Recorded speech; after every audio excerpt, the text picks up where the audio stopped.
Hello everyone, and welcome to today's videocast on evidence-based informatics. As healthcare managers, your decisions shape resources, workflows, and ultimately patient outcomes. Evidence-based practice and practice-based evidence both revolve around one powerful asset: knowledge. Evidence-based practice starts with rigorously vetted research findings, while practice-based evidence grows from real-world experience captured at the point of care. Informatics tools, electronic health records, clinical decision support, data analytics dashboards, and health information exchanges bridge these two streams, transforming raw data into actionable knowledge you can trust. When you harness this integrated knowledge, you can deploy staff more efficiently, justify technology investments, and design interventions that are not only scientifically sound but also operationally realistic. The result is care that is safer, more consistent, and more cost-effective for individuals, families, and entire communities. Embracing evidence-based informatics equips you to lead organizations that learn continuously and improve relentlessly, exactly what modern healthcare demands. As current or future healthcare managers, you sit at the intersection of clinical excellence and operational efficiency, where the right knowledge, delivered at the right moment, can save both money and lives. So, by the end of this class, you will be able to spot emerging trends in evidence-based quality improvement. From sepsis early warning dashboards to predictive staffing tools, you will see how real-time analytics are reshaping safety and performance. Apply proven models for structuring evidence-based practice initiatives. We will explore step-by-step frameworks, such as the Iowa model and the Johns Hopkins process, that turn research findings into everyday workflows. Leverage informatics as the engine of evidence-based practice. Electronic records, decision support, and visualization platforms translate complex studies into practical point-of-care guidance for your teams. Differentiate evidence-based practice from practice-based evidence and recognize how they complement one another. External research offers rigor, while the data generated inside your own organization captures real-world nuance. Design robust practice-based evidence studies. You will learn the essential of pragmatic trials, rapid cycle evaluations, and learning health system loops that transform routine data into actionable insight. Fuse evidence-based practice and practice-based evidence through informatics solutions to meet patient needs. When these two knowledge streams converge, you gain a powerful, continuous learning framework that drives safer, more cost-effective care across individuals, families, and entire communities. Throughout the session, keep asking, how can I turn data into wisdom and wisdom into better outcomes? That question is the heart of evidence-based informatics and the hallmark of effective healthcare leadership. On this slide, I position two powerful complementary concepts: practice-based evidence and evidence-based practice. Practice-based evidence arises from the data you already collect every day: medication administration timestamps, discharge summaries, near-miss reports. It asks, which care processes actually succeed inside our walls with our staff, our constraints, and our patients? Evidence-based practice flows in the opposite direction, bringing rigorously vetted research findings, systematic reviews, multi-center trials, national guidelines into frontline decision-making. Why does this dual lens matter for healthcare managers? Because budgets, staffing, and quality scores hinge on interventions that both should work and demonstrably do work in your own setting. Consider reducing catheter-associated infections. Evidence-based practice tells you a sterile insertion checklist prevents harm. Practice-based evidence tests whether your night shift compliance truly hits the mark. revealing bottlenecks such as supply cart placement or transport delays. When managers integrate these insights, they allocate resources precisely, justify policy changes credibly, and create a learning organization that improves faster than either approach alone. Let us turn to the trend lines that shape our current mandate for quality and safety. First, the landmark reports To Err is Human in 2000 and Crossing the Quality Chasm in 2001, published by the Institute of Medicine, exposed the unacceptably high rate of preventable harm and called for a complete redesign of the healthcare system. Those documents shifted national attention from individual blame to system failure, urging leaders to rebuild processes, culture, and information flow around patient safety. Second, the National Healthcare Quality and Disparities Report, produced annually since 2003, provides a data-rich snapshot of performance across the country. Its latest editions show encouraging declines in hospital-acquired conditions and infections, yet also reveal stubborn gaps in equity and consistency. For healthcare managers, these two signals, system redesign and continual measurement, create a clear directive. Embed robust informatics tools that track harm in real time, benchmark against national standards, and drive iterative quality improvement cycles until preventable errors approach zero. Let us climb the ladder of data, information, knowledge, wisdom, and see how each step empowers zone management.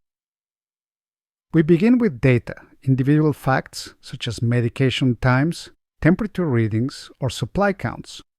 On their own, they are simply numbers. When we organize data into meaningful groups, patterns start to surface. That converts data into information. For instance, knowing that post-operative fevers cluster on day 2.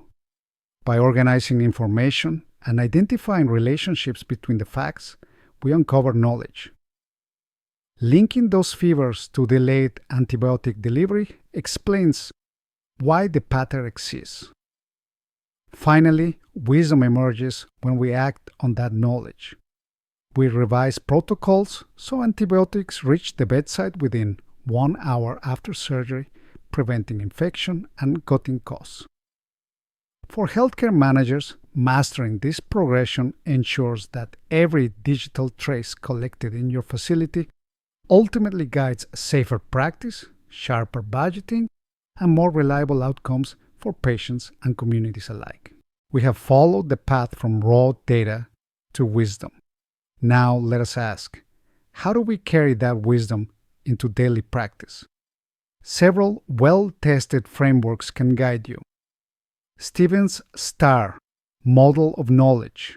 Transformation moves evidence through 5 points, from discovery to practice integration, reinforcing that each step must be explicit. Advancing research and clinical practice. Through close collaboration model focuses on building a culture where bedside clinicians and investigators partner to solve real problems. Johns Hopkins Nursing Evidence-Based Practice Model and Guideline offers a structured inquiry practice learning cycle that managers can embed in policy updates. Iowa Model of Evidence-Based Practice starts with a clinical trigger, then marches through team decision points to pilot, evaluate, and sustain change. Stettler Model of Research Utilization emphasizes critical thinking at the individual level, ensuring staff judge evidence rigorously before action. Please explore the readings and resources in this module to see how each model may suit your unit's goals and constraints. The Stevens STAR Model of Knowledge Transformations. Building from the frameworks I just introduced, I now guide you point by point through this 5-pointed STAR, which shows how raw findings become reliable bedside practice. Point 1, discovery or research, is where investigators generate original studies, producing the data that ignites change. Point 2, evidence summary. distills those studies into systematic insights, saving managers from wading through thousands of pages. Point 3. Translation to guidelines converts summaries into clear, actionable rules such as a surgical site infection prevention bundle. Point 4. Practice integration is the operational heart. Leadership aligns staffing, supplies, and training so that every shift follows the bundle. Point 5. Evaluation closes the loop by measuring infections, costs, and staff compliance, feeding new knowledge back into discovery. For managers, this star is a navigational chart. Follow it, and you move from scattered facts to a proven routine. In empirical research, we find it out that applying the star reduced catheter infections by half within 6 months and freed nursing hours for patient education. Continuing from the star model's call for practice integration, I now introduce the crucial partner who turns that theory into action, the informatician. So informaticians grasp the flow of clinical work from triage to discharge and wield technology to place the right evidence in front of the right clinician at the right moment. Their mandate is guided by 6 Institute of Medicine principles. Care must be safe, timely, effective, efficient, equitable, and centered on the patient. Why does this matter for you as a manager? Because every dashboard you fund, every clinical decision support rule you approve, rides on the skill of informaticians to translate research into daily clicks and prompts. Consider a sepsis early warning algorithm integrated into the electronic record. Informaticians validate the data feed, align alert thresholds with physician workflow, and monitor false positive rates. The results are fewer delays in antibiotics, shorter stays, and lower mortality. When managers empower informaticians, they activate a cycle where technology, evidence, and frontline expertise converge to produce measurable gains in quality and cost. Now, let's talk about the characteristics of practice-based evidence. So, now that I have shown how informaticians translate knowledge into action, let me reveal what a rigorous practice-based evidence study looks like. First, this method is participatory. Frontline clinicians and even patients help design, execute, and analyze the work, ensuring that every data element reflects real workflow. The design is typically observational and prospective, capturing care as it unfolds rather than after the fact. Sample sizes are large, often 800 to 1,000 participants or more, so findings mirror the diversity of everyday practice. The goal is clear: determine whether an intervention truly improves outcomes in the real world. Practice-based evidence overcomes the usual weaknesses of observational research in 4 ways. It records exhaustive patient characteristics to rule out hidden confounders, draws subjects from multiple settings to boost generalizability, uses detailed standardized documentation with training and quality checks to secure measurement reliability, and relies on clinician-patient partnerships to keep the questions ecologically valid. For managers, such studies offer high-confidence answers to operational questions. In my own system, a practice-based evidence project comparing 2 wound care dressings not only revealed the superior product, but also uncovered training gaps that, once corrected, halved dressing change time, freeing nursing hours for patient education. Now let's talk about the practice-based evidence study steps.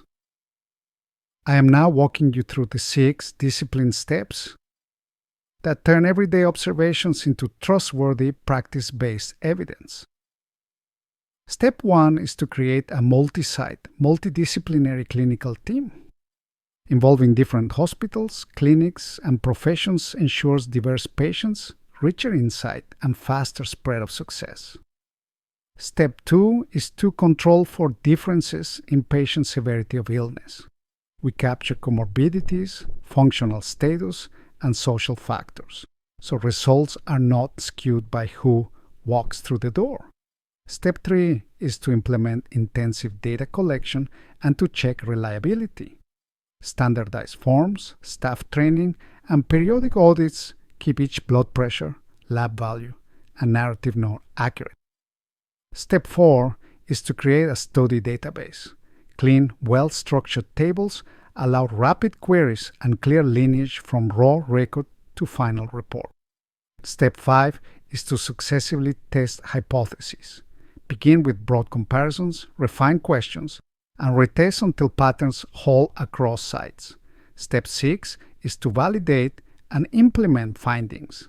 Replicate them in fresh cohorts, adjust protocols, and then hardwire improvements into electronic order sets. For managers, following these steps delivers evidence that is both scientifically sound and operationally real, guiding investments that truly lift quality and contain costs.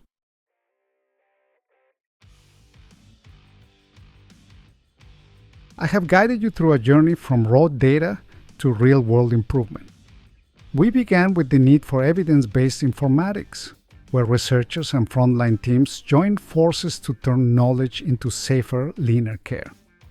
We explored current trends that demand this union, starting with the landmark reports, to err is human, and crossing the quality chasm, and the continuing National Healthcare Quality and Disparities Report, each revealing both progress and persistent gaps. Next, I traced the data to information, to knowledge to wisdom ladder, showing how organized fact mature into wise action. I then introduced 5 proven frameworks that steered that maturation and drilled deeper into the Steven Star model, where discovery, summary, translation, integration, and evaluation form a continuous learning loop. We examined the special role of informaticians who shape technology around the principles of safe, timely, effective, efficient, equitable, and patient-centered care. I showed how practice-based evidence complements evidence-based practice, outlining its defining characteristics, and 6 discipline study steps that secure reliable conclusions in everyday settings. Throughout, one idea anchored every slide. High-quality, cost-effective care requires health information systems that display trustworthy evidence at the moment of decision and then capture outcome data so we can measure what works. Please read the assigned chapters, review the models, and explore the reference list and supplemental links provided in this module. I thank you for your engagement. Keep questioning, keep measuring, and I look forward to seeing how you apply these tools in your organizations. See you in the next module.